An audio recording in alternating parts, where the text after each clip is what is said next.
Moi boas noites, un saúdo de César Goldi e Manuel Vicente. Somos o equipo de Efervesciencia. Ante a escuridade, luz. Ante a dúbida, pensamento. Ante a inquedanza, descubrimento. E o mirar de preto, sinte. Isto é de Óscar Lantes. Estas palabras de Óscar Lantes, a quen imos ter no programa doxe, reflicten os pasos que se dan nun achado científico. E desta volta, imos mirar desde moi preto todo o proceso do descubrimento e divulgación o ano pasado do novo mineral galego, a hermeloíta. Benvidos a Efervesciencia. Hai outros mundos, pero están neste. Efervesciencia. Doses de ciencias en contraindicacións. Patrocinado pola FECIT, Fundación Española para a Ciencia e a Tecnoloxía, Ministerio de Ciencia e Innovación, unha colaboración da Universidade de Santiago e a Radio Galega. Co apoio da Axencia Galega de Innovación da Xunta de Galicia.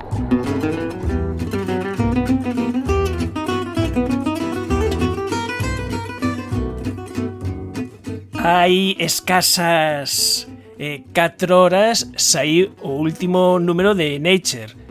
Na portada alerta sobre os plásticos nas augas, nos arrecifes e nas augas doces.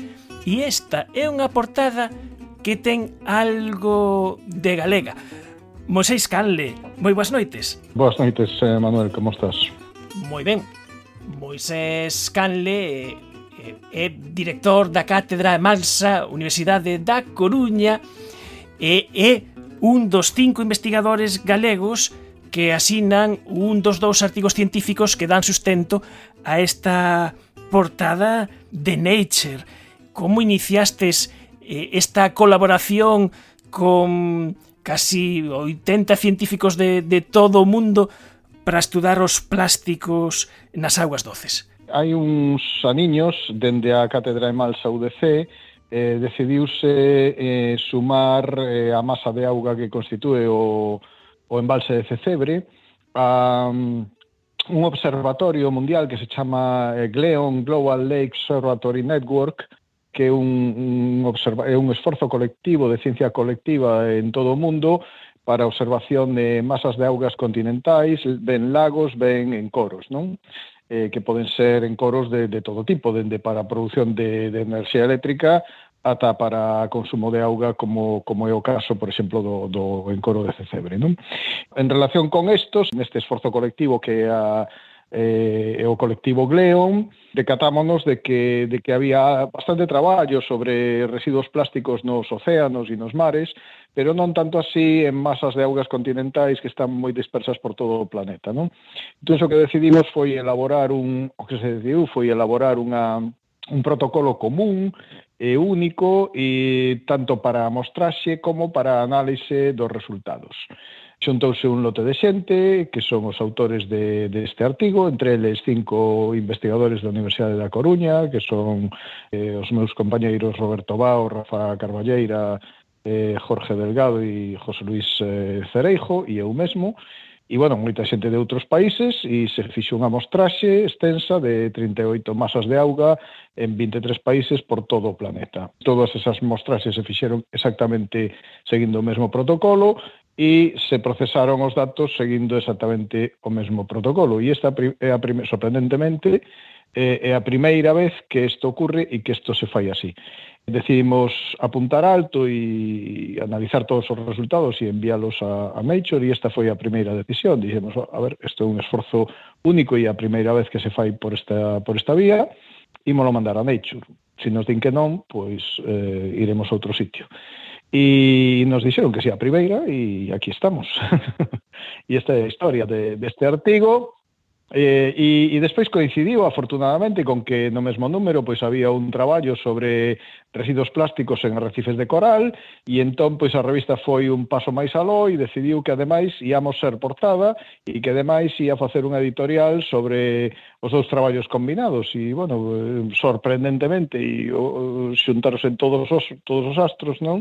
E ocurre unha desas cousas que te ocurre como científico unha soa vez na vida, si é que te ocurre, porque a moitísima xente nin lle ocurre, que sair na portada de Nature, non? E de algún xeito o que constatades neste estudo de lagos e de encoros que a presenza dos, neste caso vos estudiades microplásticos, é prácticamente ubicua. Sí, o que constatamos é que están en absolutamente todas as masas de auga que se estudaron por todo o planeta, tanto hemisferio norte como hemisferio sur e en todos os continentes, que é unha presenza ubicua, e que isto é así incluso en masas de auga prístinas que nas que non se pode atribuir unha polución de orixe antropoxénica, digamos, non? E que, por tanto, probablemente proveñan dunha deposición atmosférica a unha distancia que, bueno, non era obxecto deste traballo estimar este tipo de historias, non? De exactamente onde proceden, pero sí que temos clasificados en función da superficie que ten a masa de auga e da profundidade que ten, temos identificado que o tipo de residuos plásticos non é o mesmo, o cal dá para seguir para adiante con isto, non? Investigando por que o tipo de residuos que aparecen maiormente en masas grandes e profundas non son os mesmos que aparecen en masas pequenas e máis someras, non? Porque precisamente nestas masas máis pequenas o que aparecen son fibras de poliéster, que eu entendo que esas son as fibras da roupa. Sí, hai, isto daría, non creo que non nos dá para explicar todo isto nesta entrevista, pero efectivamente nas masas máis pequenas se ve influencia das masas que teñen influencia de plantas de tratamento de augas residuais, pois porque augas arriba desa masa de auga, pois hai algunha cidade que verte as súas augas a un río que despois forma esta masa de auga, non? Ou masas que non sufren eso e entonces, bueno, o tipo de residuos plásticos que aparecen é diferente, non? O tipo de polímero plástico e tamén as cores dos polímeros plásticos non son as mesmas, non? Que isto das cores ten tamén o seu aquel, porque hai cores que contaminan unhas máis que outras. Efectivamente, hai cores que contaminan unhas máis que outras. E bueno, en realidade, aí no propio traballo, pois se cita que aínda que é certo que nas masas de augas continentais, e esta é a boa nova, non? A concentración de fibras por metro cúbico non é moi grande, non é tan grande como se ten detectado en certas zonas do océano ou en algunhas masas de auga moi contaminadas no entorno de China e algúns outros países, pero bueno, sí que é certo que a mala nova é que isto é ubicuo e que está en absolutamente todas as masas que se estudiaron en todas partes, non? E isto sí que non é unha boa nova, porque, bueno, aquí se inclúen pois algunhas masas de auga en zonas moi alonxadas da civilización, imos decirlo así, non? E que, por tanto, cabería esperar pois que todo estivera nun estado fabuloso e moi virxe, non? Pero non é o caso, non? Así que a influencia do ser humano chega a todas partes, como xa sabíamos, pero esta é unha nova demostración de que isto é así, non? E que, polo tanto, temos que tentar poñer os medios para deixar para as xeracións futuras un entorno acuático mellor. Porque, precisamente, as análisis que fixestes das augas galegas, Meirama, Cecebre, Doniños, siguen os patróns que se viron noutras augas continentais, e o importante neste caso tamén é que estas medidas poden servir de algún xeito como de centinelas desta concentración de microplásticos. Efectivamente, o que vemos é iso, non? Que este tipo de medidas poden servir de centinelas da polución xeral que se está de orixe antropoxénico que se está a producir, non? E efectivamente a masa de Meirama, que é máis extensa en superficie e máis profunda, segue o mesmo patrón de outras no resto do planeta coas súas características, non? E as masas como do Niños ou Cecebre menos extensas e menos profundas, pois tamén, non? E afortunadamente, insisto, no noso caso, creo que isto é algo moi importante que hai que trasladar á población, non temos un problema a día de hoxe importante porque o número de partículas por metro cúbico do que estamos a falar é moi pequeno, pero aínda así insistimos en que o óptimo sería que non houbera ningunha partícula por metro cúbico, non? En masas de auga continental e non é o caso, non? Así que hai que procurar que isto mellore. Pois quedámonos con esta mensaxe. Estivemos comentando con un dos autores, Scanle, que dirixe a Cátedra EMALSA a Universidade da Coruña. Moitas gracias a vos por prestar atención a este estudo e bueno, que é unha demostración, insisto, de ciencia colectiva e de como a colaboración a nivel mundial pois pode contribuir a mellorar o todo, non?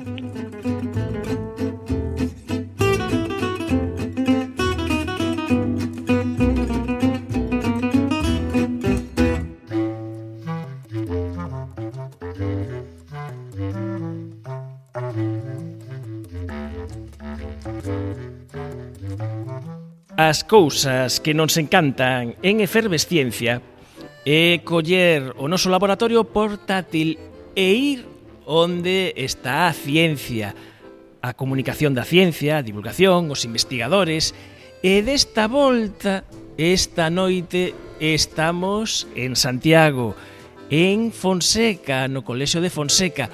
Estamos dentro do Salón Artesoado porque queríamos contarvos hoxe todo o que deberedes saber sobre a exposición Minerais, ver o invisible, de Hawui a Hermeloíta, unha exposición que se pode ver todo este verán en Santiago, no que fai unha viaxe histórica de os inicios da mineraloxía, da cristalografía con Hawui, que veremos quen é a Hermeloíta, que é un fito na mineraloxía galega.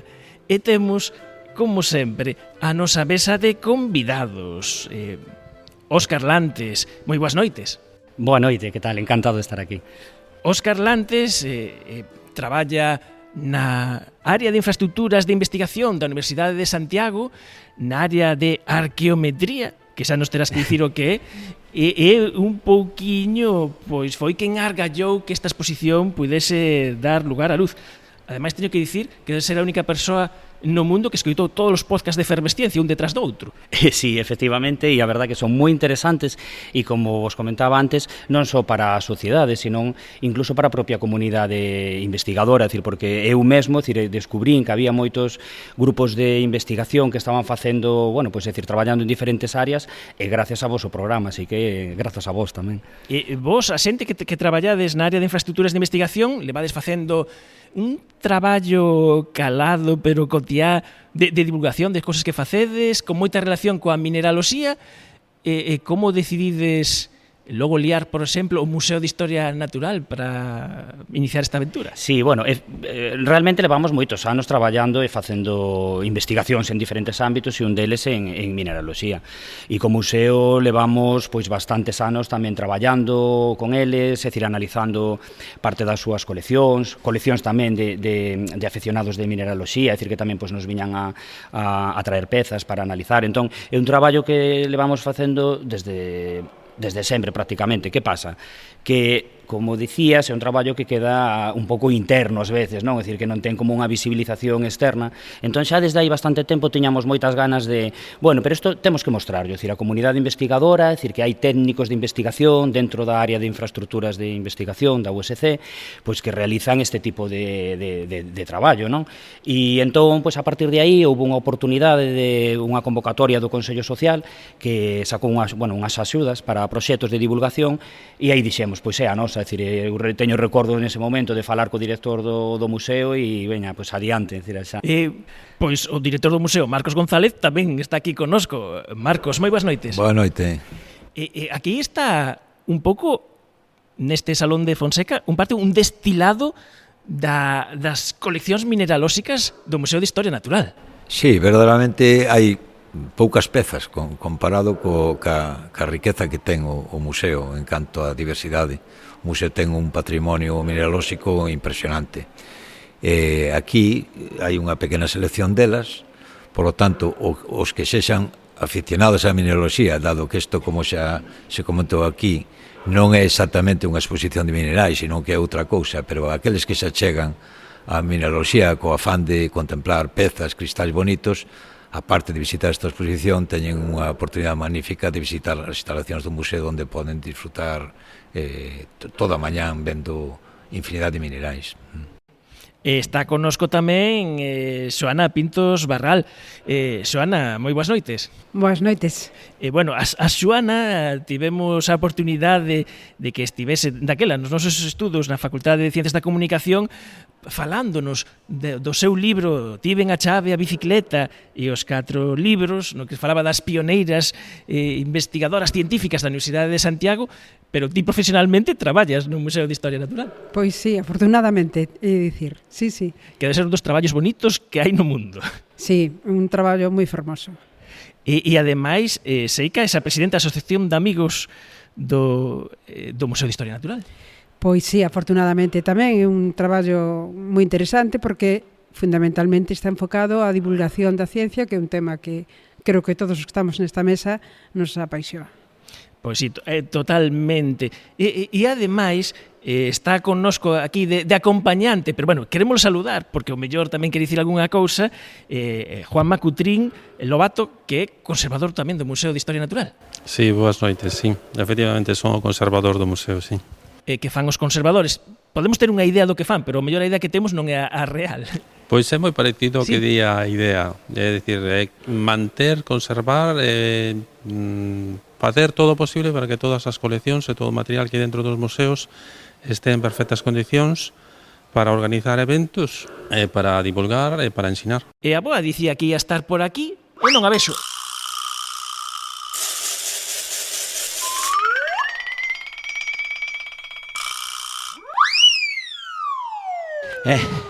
Hola Manuel. Que tal? Ai, véxote aí ao fondo. Hola, boa, está vostede na entrada.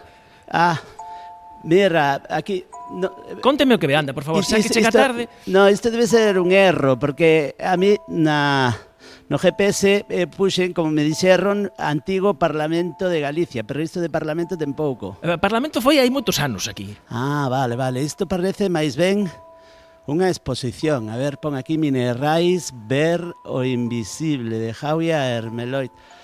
Guau! E aquí acabo de tropezar cunha vitrina enorme que parece que ten un certo protagonismo. Tropezar literalmente, casi... Sí, que ten un modelo aquí cristalográfico e pon Hermeloita, o novo mineral galego 2023. Isto é moi interesante. Tráesme unha exposición chea de novidades. E a ver, aquí hai unha pantalla que hai unha señora... É unha imaxe moi bonita, pero non a entendo moi ben. Unha señora que está tirando crollos contra unha pedra. Bueno, xa explicarás ti isto. Pois xa temos cousas... Sigue, a ver. Sí, mira, aquí hai unha vitrina que sóname. E que son... sí, son os modelos cristalográficos que Jauir lle regalou a Xosé Rodríguez. Xosé Rodríguez que estivo no programa. Estivo no programa e hai 2 semanas contamos a historia de Xosé Rodríguez, as aventuras de Xosé Rodríguez aí. Que estaba con Árrago e Biot. Sí, ese radioteatro que fixemos aí cos actorazos. Aquí no medio hai unha cousa que parece como un mercadillo de pedras así moi grandes, unha aberta polo medio, como se fose un kiwi. Sí, son bloques de cuarzo e berrilo. Mira, e aquí hai 2 estruturas cristalográficas dunha perfección abraiante que parecen... non, son 2 extintores, perdón. Sí, bueno, tiña que facer o chiste dos extintores nunha exposición. Boa. Puxéronmo aquí en bandexa. Bueno, achégome hasta aí, e despois seguimos comentando. Achéguese ata aquí. Sí. Bueno... Aquí temos o público naif que se di que chega a unha exposición, o primeiro que ve, co primeiro que peta é coa Hermeloita, que digamos que é unha das 2 excusas da exposición. Óscar. Sí, é unha das excusas da exposición, pero non a única. É dicir, nós somos conscientes que a presencia da hermeloíta como novo mineral, é dicir, é mineral galego, é dicir, é o terceiro mineral descuberto en Galiza, significa, é un atractor, é dicir, un atractor enorme para a exposición. Pero, bueno, é dicir, máis alo da hermeloíta, o que tamén quixemos, é dicir, foi reflexar un pouco todo o traballo analítico que levamos facendo e toda a investigación en mineraloxía. Entón, bueno, é unha peza máis, pero está claro que é a que máis chama a atención e de relevancia internacional, desde logo, é dicir, o terceiro mineral galego. Porque os minerais descubertos en Galicia temos a monerosita, a morenosita, sí, por Antonio Casares, no ano 1850, e despois temos a cervantita, que está citada nun libro tamén clásico de mineraloxía, que é o Dufresnoy, que está exposto tamén xustamente nesta sala. E logo hai dúas especies máis que no seu momento tiveron relevancia, que son a zaratita, tamén descuberta por Antonio Casares, e a bolivarita, que esta foi descuberta máis tardíamente, nos anos 20, pero hoxe en día están rexeitados xa, porque desde hai bastantes anos, é dicir, a Asociación Mineralóxica Internacional é a encargada de dar de alta novos minerais, pero tamén de revisar todo o que se descubriu noutras épocas que non tiñamos as técnicas de análise actuais. Que podía haber cousas que se consideraban un descubrimento e que había que a mellor estaban noutros sitios. Sí, podemos dicir que eran subespecies ou que estaban mal analizados e que realmente non se trataba dun novo mineral, sino que se trataban de variantes de outros minerais. No caso da hermeloíta, pois non é o caso, é dicir, no momento no que Carlos Rodríguez nos trouxo a peza, empezamos a facer as primeiras análisis e xa vimos que ali había algo, ali había chicha, había algo interesante para analizar e, de feito, bueno, é dicir, según fomos facendo máis análisis, é dicir, pois xa nos dimos conta que era unha nova peza. Pois Carlos Rodríguez non pode estar aquí porque traballa pola semana e polas fins de semana vai a percorrer o monte con amigos na pescuda de minerais. Pero isto foi o que nos deixou.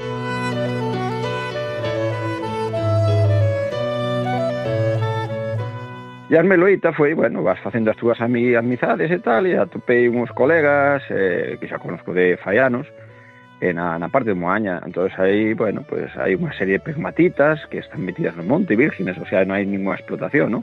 Tú vas vendo un bulto e dices, vou alá, vou a indagar, vou probar, e sabemos por a experiencia de que ali aparecían fosfatos e cousas destas, ¿no? Minerais dese estilo, que son piquiniños, pero a veces bonitos, colores variados e tal. En fin, tiroute por aí. Entonces, claro, vamos collendo pedras porque son, e me gustaría nombralos, que é o meu compañeiro Moisés e Cerviño, non? Vamos por aí. Entonces, destas que está reventando, vamos recollendo, metemos en caixas, despois, bueno, tapas aquelo para que non se vexa, bueno, con follas, para que, oye, nos vamos con martillo en cincel, non vamos con excavadoras, ni cosas parecidas, non?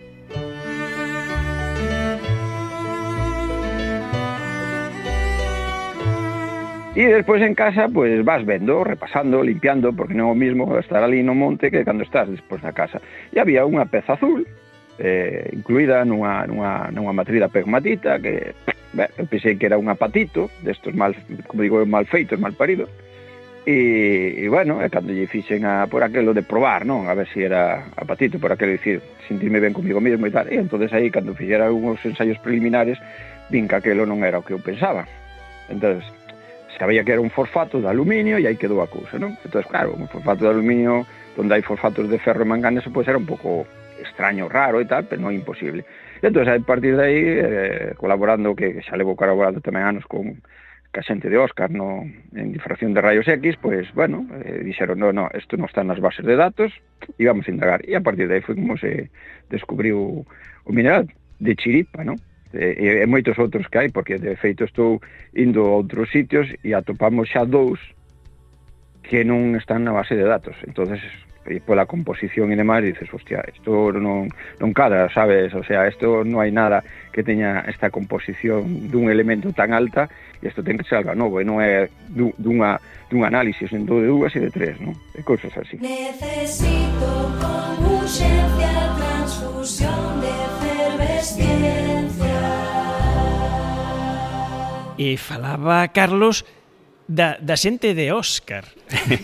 A xente de Óscar. No, mira, con Carlos levamos tamén, é dicir, anos traballando con el, e o caso da hermeloita non é algo anecdótico, é dicir, de atopar un mineral que podía ser algo extraño a hora de velo no campo, sino que, é dicir, Carlos leva moitos anos traballando con isto, é dicir, e nos aportou, é dicir, moitísimas pezas das cales estamos facendo revisión. Levamos moito tempo facendo revisión, en especial de fosfatos, é dicir, que, como dicía el, son minerais micro, que, é dicir, os minerais grandes xa están descubertos, é dicir, entón o que queda por descubrir ou por ver de novo, pois son aqueles minerais que pasan totalmente desapercibidos así a simple vista. E nos na USC, é dicir, dentro da área de infraestructuras de investigación, cando fala da xente de Óscar se refire a todos estos técnicos, pois bueno, temos unha colección científica de minerais, é dicir, que estamos continuamente facendo analíticas, e igual que apareceu este novo mineral, sospeitamos que desde logo novas especies en Galicia que non están descritas en Galicia que van a aparecer, é dicir, algunhas xa estemos registradas, pero bueno, un traballo que se fai cos medios que temos, con moito voluntarismo, pois pouco a pouco, pero saindo adiante. A boa deixou unha pregunta aberta, é que esa señora, escoitamos, cólase por aí un ruido, un toc, que aquí nesta sala artesoada de Fonseca, que decía aí a boa, unha señora que está escachando pedras. Pois eso ten un significado especial.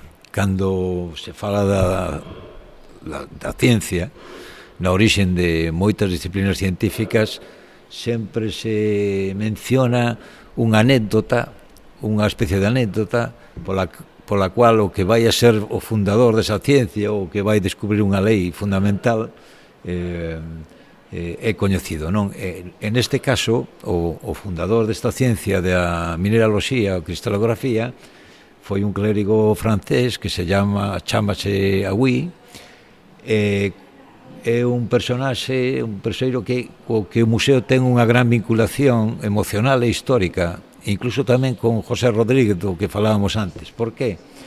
Porque gracias aos herdeiros de José Rodríguez, que entablou a amistade personal con Jagüí, temos no Museo de Historia Natural unha fermosa colección que eu penso que do patrimonio científico da universidade é o máis valioso. É o máis valioso, sen dúbida ninguna. É algo ser como ter o microscopio de Leeuwenhoek ou algo semellante, non?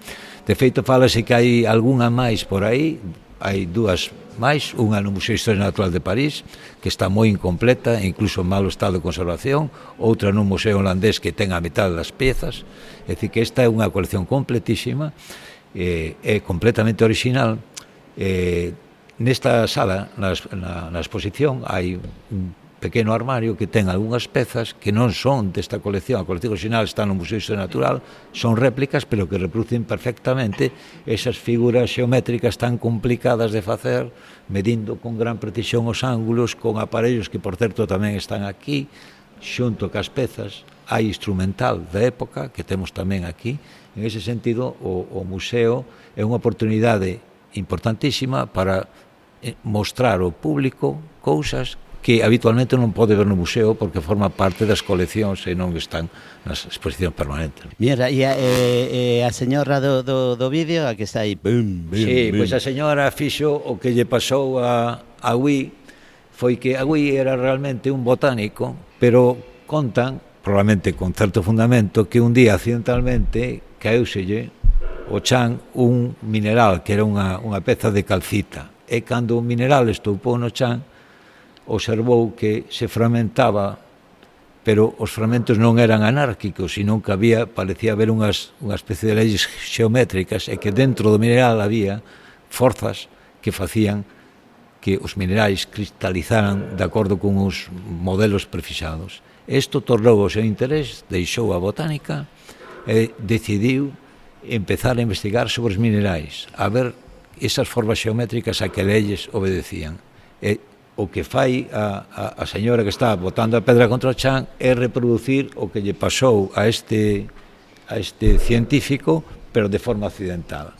É un pouco para decir a historia de Newton, non? A Newton caeulle unha mazá e a este señor caeulle unha pedra. Sí, o que parece... Accidentalmente descubrense unhas cousas alucinantes. Sí, o que pasa co de Newton, o de Newton probablemente é un pouco de lenda urbana, non? Pero no caso de Agüí parece que é certo, porque temos constancia documental de que algúns contemporáneos del falaban despectivamente del e chegaron a chamarlle un auténtico cristaloclasta, porque O millor tirou o cristal de mala leche, porque se despois metían con él. outros a propósito.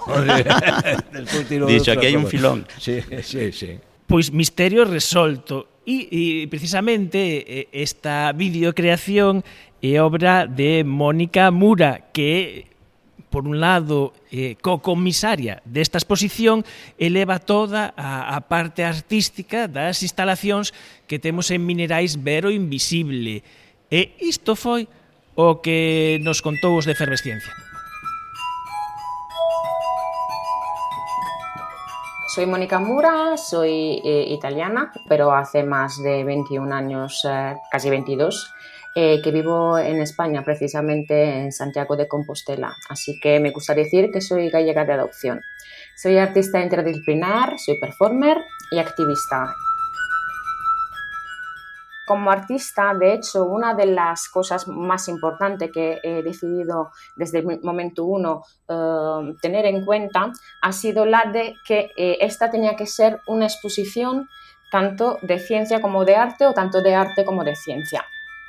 La segunda video performance siempre trata de Hawui, en este caso se trata del Traité de Minéralogie tome 15, o sea, del tomo 5, y lo que hago es simplemente pasar página de este libro, que es un libro que forma parte de la colección del Museo de Historia Natural de Santiago de Compostela, y para permitir de esta manera, aunque el ejemplar físico está presente en la exposición, evidentemente los visitantes no lo pueden tocar, y de manera extraordinaria hemos decidido hacer esta video performance para poder enseñar de una manera fácil y artística también, ¿no? Todo con su tiempo, todo lo que es el contenido de este tratado.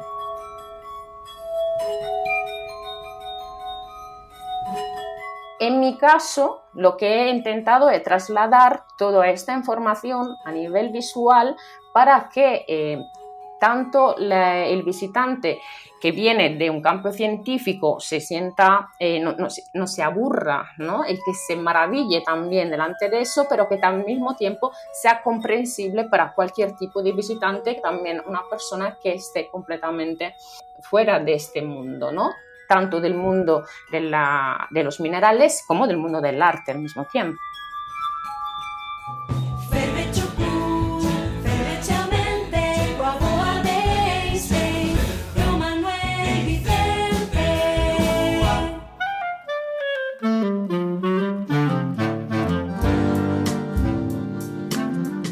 E atrás nosa temos unha lanterna de proxección que sería como os proxectores primitivos, primisenios, que claro, son pezas que houbo que restaurar e preparar. A ver, Xoana e Joanma, vos deu moito traballo este proxector? Que é exactamente? De que época é? Como funciona? O proxector en realidad sería a primeira versión que se facía para intentar ver o que ahora serían as diapositivas actuais. Realmente ten un nombre antigo que Xoana sabe mellor. Epidiascopio. Exactamente, ten un nombre moi especial. Este en concreto, a origen supoñemos que viña da Facultade de Químicas e, bueno, tiñámolo como unha peza especial dentro do museo, nunca se expuxera. E aproveitando esta ocasión, pues decidimos facer unha reparación porque a intensidade de luz non era axeitada para proxectar. Tuvemos pois que facerlle unhas pequenas modificacións dentro da fonte de luz e tal para poder ver un pouco o que se podía ver dentro a capacidade que tiña de proxectar. E a verdade que quedou moi interesante a historia como está montada. E aparte, despois Óscar tamén nos conseguiu unhas diapositivas especiais para poñer aí, unha delas está exposta. As diapositivas que di Juanma son placas de vidro Sí, é unha placa que está exposta xustamente, é dicir, unha placa de vidro, pero que representa a unha lámina delgada de petrografía, é dicir, que eso é coller unha rocha, facer unha loncha moi fina e a partir de aí pois podes vela a trasluz e é unha das técnicas analíticas casi máis antigas, é dicir, que están representadas aquí con este proxector e despois con co resto de imaxes analíticas. Sí, mira, Manuel, a exposición está moi ben. Bueno, por unha parte están as típicas, montóns de libros, as típicas cousas que se ven clásicas nunha exposición, toda a cacharrada que usaba a xente antiga para a mineraloxía e tal, pero aquí desta outra banda hai unha cousa que me parece espectacular, pero eu non sei se son platos de recordo para que a xente os compre despois de ver a exposición, pero non teñen o prezo nen nada, non? Son moi bonitos, con parecen pratos, pero non son pratos. Non son pratos, vaya. Pero poderíanse usar. Podría ser, pero bueno, parece mentira que a boa de Einstein, dicir, nunca colleu nada do seu fillo, do seu neto, e isto realmente chamanse placas de Petri, dicir, é un instrumental de laboratorio que se utiliza, vamos a decir, con moita frecuencia. Pero os xeólogos non utilizan moitas placas de Petri. No, dicir, o que pasa é que quixemos darlle, dicir, a esta exposición, dicir, mira, nós tiñamos recollidas moitísimas fotografías que son resultados analíticos de diferentes técnicas, e entón queríamos darlle un formato expositivo, por un lado creativo, que eu creo que quedou bastante creativo. Hai outro detalle, dicir, antes de entrar nelas, é dicir, que están postas, é dicir, sobre un pentagrama, é dicir, ou realmente, é dicir, sobre 6 liñas, que parece como sí, imitando un pouco, pois, é dicir, estas partituras musicais ou de guitarra. Sí. E claro, é dicir, o que queríamos era, é dicir, un espacio expositivo, é dicir, tan interesante, é dicir, como pode ser, e tan visible como é esta sala do artesanado de Fonseca, non tiña cabida, é dicir, colocar unhas fotografías de calquera maneira. Entón, é dicir, darlle un toque de laboratorio e que nos levou a facer estos marcos que realmente son placas de Petri, pero bueno, tamén se podría comer nelas como se fosen platos. Sí, mira, ademais hai outra cousa espectacular, que parece como unha, non sei como describirlo, unha especie de choiva de minerais. Son minerais metidos dentro de unhas cápsulas de vidro super bonitas, colgadas duns fíos, espectacular. Mira, a miña pregunta é onde comprasteis os frascos? Os cacharritos. Os cacharriños, cacharritos, sí. Os frascos mercámolos en ningures. Fixos un artesán de vidro, o que leva unidade de soprado de vidro da universidade. Alá. Cada un a man, son todos distintos. Sí, son todos moi distintos. fermosos. Eu levaría varios para casa tamén, sí, para os cactus ou para outra cousa. Sí, é que valen para todos. E o que teñen dentro son diferentes tipos de minerais, diferentes cores, diferentes texturas.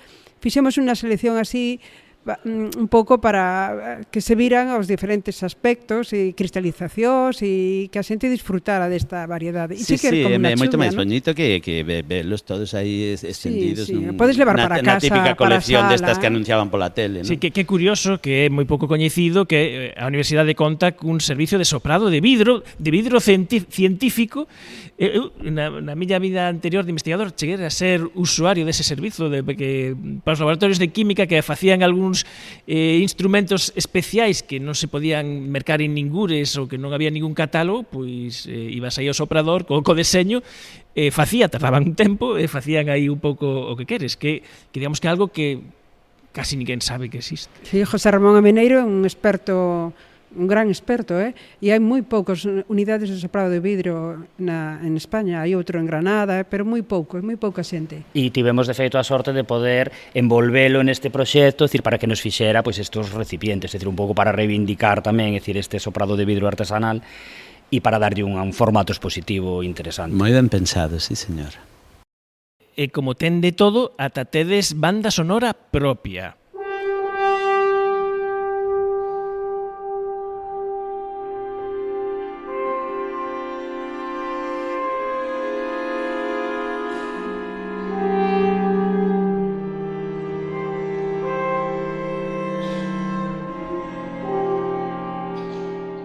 Que é isto?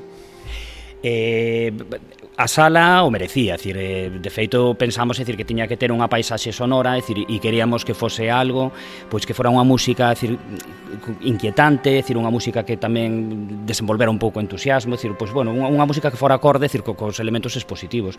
E entón, que mellor que a música dun compositor galego, é dicir, como Fernando Buide del Real, que é un compositor, é dicir, sinfónico, é dicir, que xa ten feitas varias óperas, bueno, é dicir, é recoñecido a nivel internacional, e tivemos a sorte de pois, que nos prestou unha das súas pezas, é dicir, que titúlase Mar ao Norde, e, bueno, pois forma parte desta paisaxe sonora da sala. Pois con esta paisaxe sonora temos que despedirnos desde este salón nobre artesoado de Fonseca. E invitar a todo o mundo que se achegue á exposición. Ten todo o verano para facelo? Estará todo o verán, e aparte quería dicir unha cousa, se me permites, xa para rematar, que, bueno, hai un blog asociado, é dicir, a esta exposición, é dicir, unha exposición que está en varios niveis, entón este é un nivel, é dicir, visual, é dicir, de feito por eso quixemos tamén que as cartelas foran pequeniñas, con pouca información, pero todos os contidos están, é dicir, en códigos QR, e son contidos, é dicir, que van a ser ampliados e que temos a intención pues, de acabar sacando pues, unha publicación, é dicir, con todo este material para que perdure. E ao mesmo tempo esta exposición remata, pero vai a continuar no Museo de Historia Natural, é dicir, parte dos elementos expositivos queremos, despois de tanto esforzo por parte de todas nós e de todos os colaboradores, pois queremos que continúe no museo menos durante unha temporada. Estivemos esta noite conversando con Óscar Lantes, con Marcos González, Xoana Pintos e tamén con Juanma Cutrín. Moitas grazas por abrirnos as portas desta exposición que ben vale a pena visitar. Grazas. Moitas gracias a vos. Nunca estivo tan bendito que Santiago é unha cidade para ver pedras. Minerais neste caso. Minerais. Para ser precisos.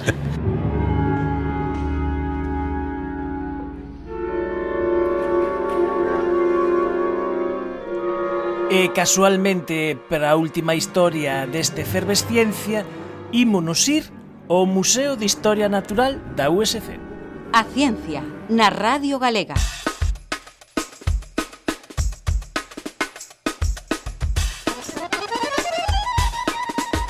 Estamos no Museo de Historia Natural da Universidade de Santiago, na parte que non pode ver o público, onde non hai exposicións.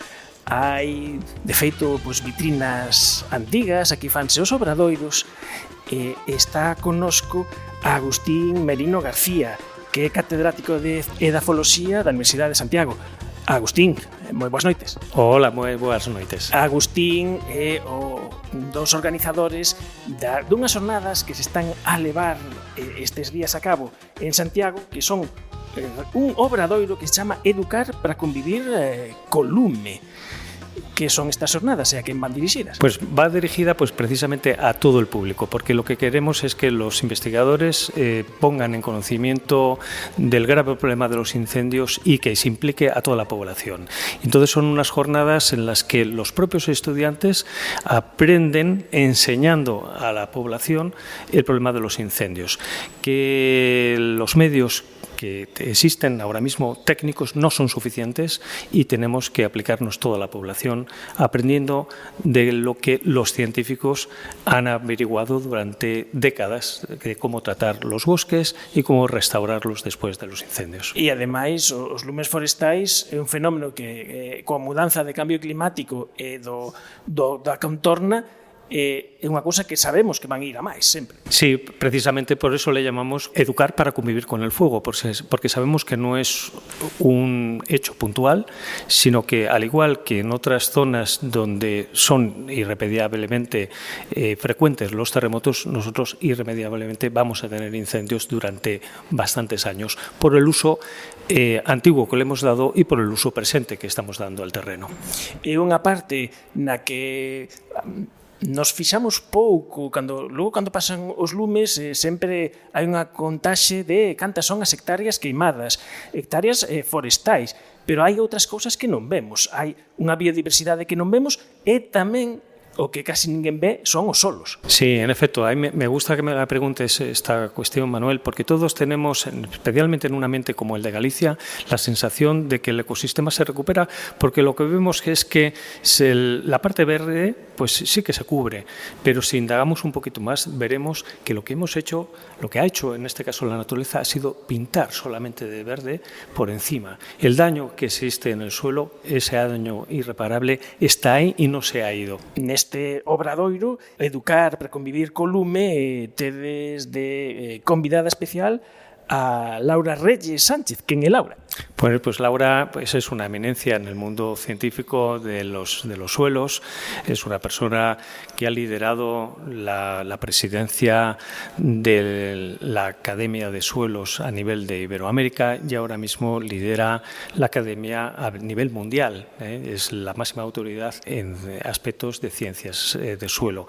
Me puse en contacto con ella desde el principio, desde hace unos 4 años que comenzamos con este proyecto europeo, y desde entonces, por su vocación a aproximar el estudio de los suelos a la población, ella ha ido siguiendo este proyecto y bueno, pues amablemente pues nos ha dedicado una semana muy valiosa de su vida pues a visitarnos a Galicia, una de las zonas más afectadas por incendios, y a impulsar la metodología que nosotros estamos implementando entre estudiantes y profesores para acercarnos a la población con estos problemas. Laura, moi boas noites. Buenas noches. Os leigos, cando vemos o solo, vemos unha capa superficial, pero o solo é moito máis complexo do que podemos ver a simple vista. Hai moitas cousas no solo. O solo, digamos que é algo que temos diante dos ollos, pero ver non o vemos.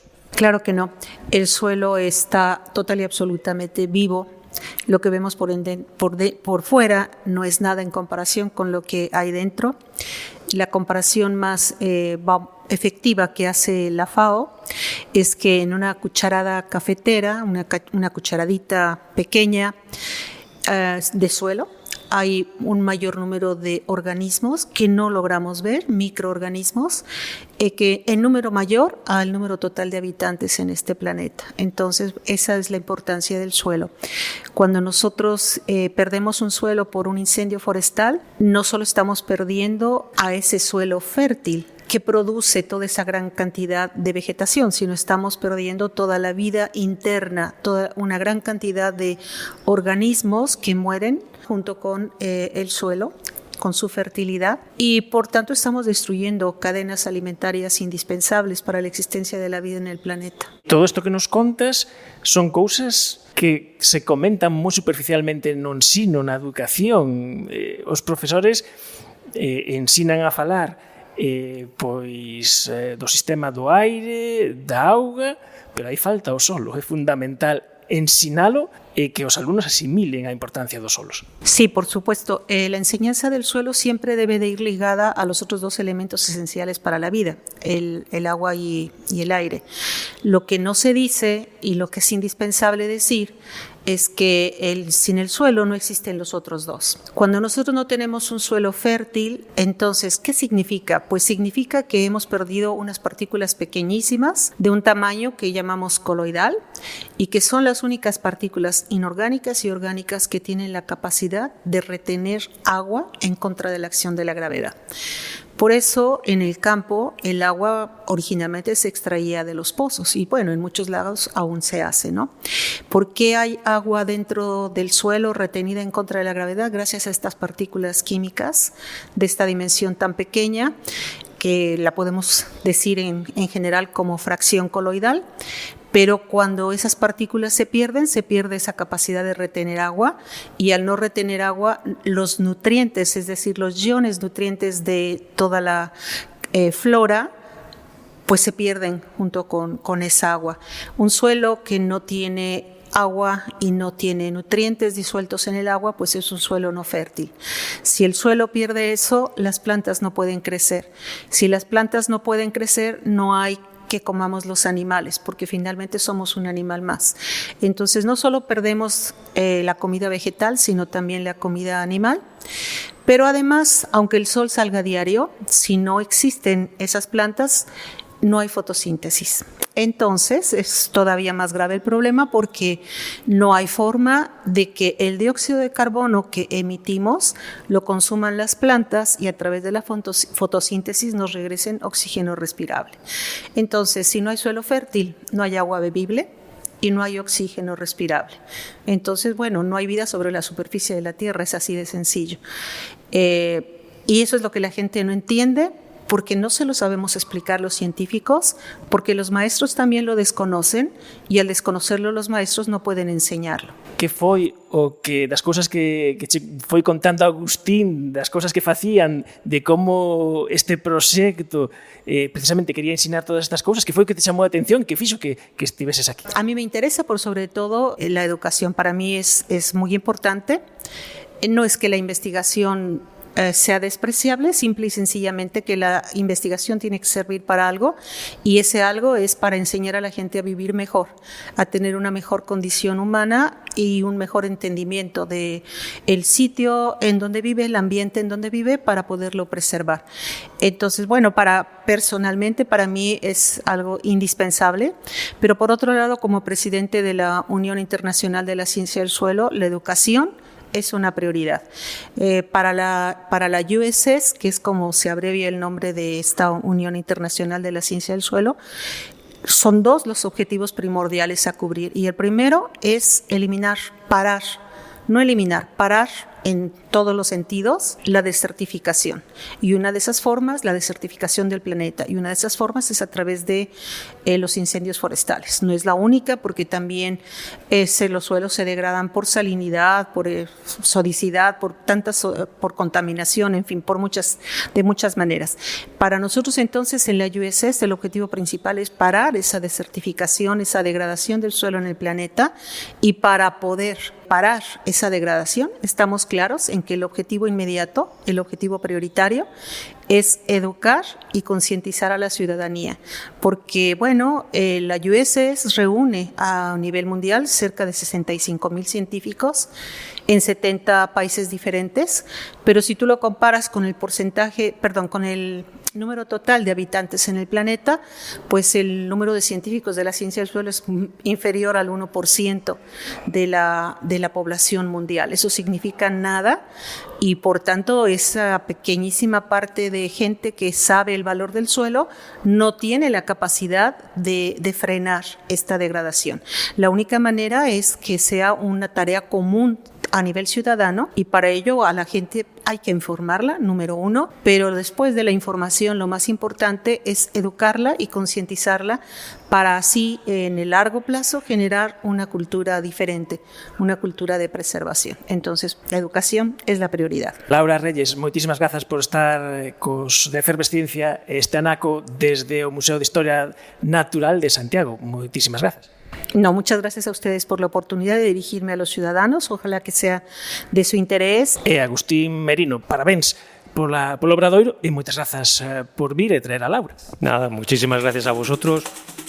Efervesciencia. Patrocinado pola FECIT, Fundación Española para a Ciencia e a Tecnoloxía, Ministerio de Ciencia e Innovación, unha colaboración da Universidade de Santiago e a Radio Galega. O apoio da Axencia Galega de Innovación da Xunta de Galicia. E así rematamos a tempada número 16 de Efervesciencia na Radio Galega. Pero non habedes quedar orfos de ciencia, porque os sábados e os domingos ás 8 da mañá estará puntualmente a nosa boa de Einstein coa súa escolma efervescente do mellor da tempada. E tamén, como non, xa sabedes que tedes o voso dispor todos os episodios de Efervesciencia na vosa aplicación favorita de podcast. Que teñades moi bo verán. Adeus. Lá não estavas nua, e sim coberta de nuvens.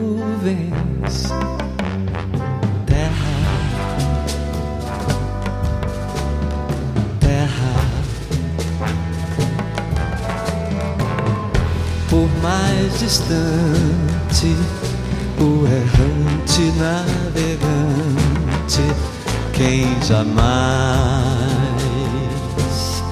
te esqueceria?